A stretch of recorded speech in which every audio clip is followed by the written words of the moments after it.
You know, in the markets, they call it the constant tease. The issue being, is there going to be stimulus? And that's one of the things that people are seizing on amid reports right now that Chuck Schumer and Mitch McConnell have at least discussed the possibility of getting something out, even in the lame duck session, I should say.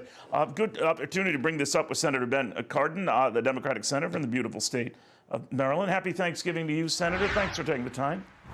Neil, it's good to be with you, and happy Thanksgiving to you.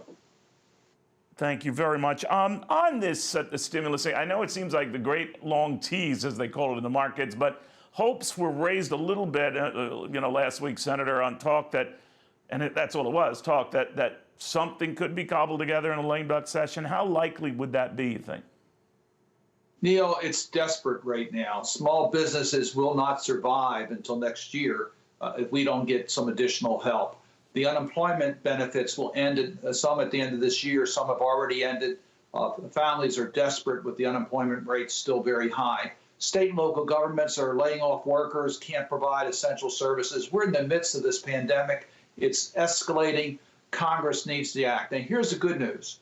There's been lots of conversations among Democrats and Republicans on let's come together, let's compromise, let's have a bipartisan bill, but let's make sure it is significant enough to get us through to the spring of next year. That's where I hope we can find a common grounds to move legislation. And I can tell you it is our highest priority is to get a COVID package done during this lame duck session. You know, while I have you, Senator, one of your colleagues, Bernie Sanders, I think you know him, it's all but advertising for the job of Labor Secretary. No indications yet whether Joe Biden would be interested in him for that position, if any position. But what do you think of that? Well, you know, we have a deep bench of people who are qualified to serve in the Biden cabinet. I can tell you I have the utmost confidence that Joe Biden's cabinet will reflect this nation, will reflect the priorities that he campaigned on during the presidential campaign. So I'm not going to get ahead of the president-elect. I'll let him make his judgments to make sure he has a balanced cabinet. But I have confidence that he will consider all qualified nominees. That's a very diplomatic answer, Senator. Yeah. I expect no less. So let me ask you about this then. That the progressives in your party, what you might call the ones who they argue got Joe Biden elected, that's their argument, that they owe him, that he owes them. Do you think he owes this part of your party seats in a cabinet and even more? I think what Joe Biden needs in his cabinet is to carry out his commitment to represent all of America, that he's going to make sure that his supporters and those who did not vote for him are represented by the policies of a Biden administration. So I think he needs to govern for this nation.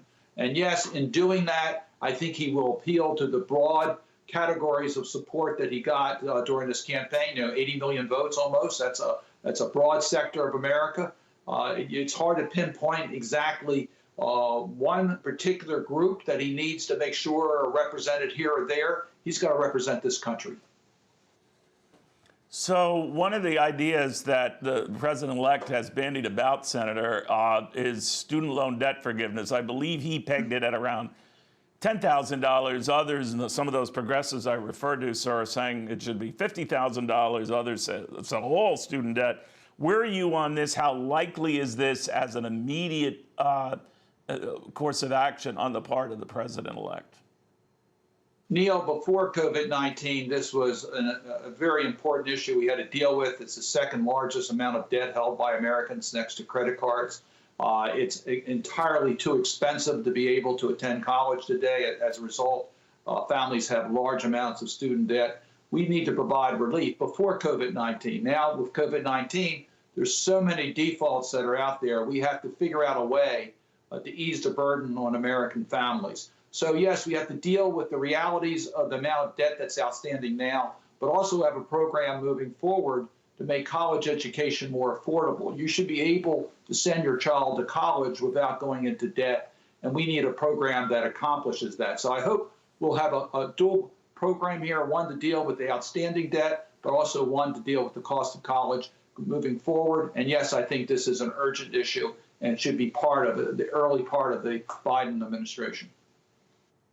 All right, we'll see what happens. Senator Ben Cardin, have a safe Thanksgiving. In the meantime, be well. Very nice of you to come in on a Saturday. We appreciate that.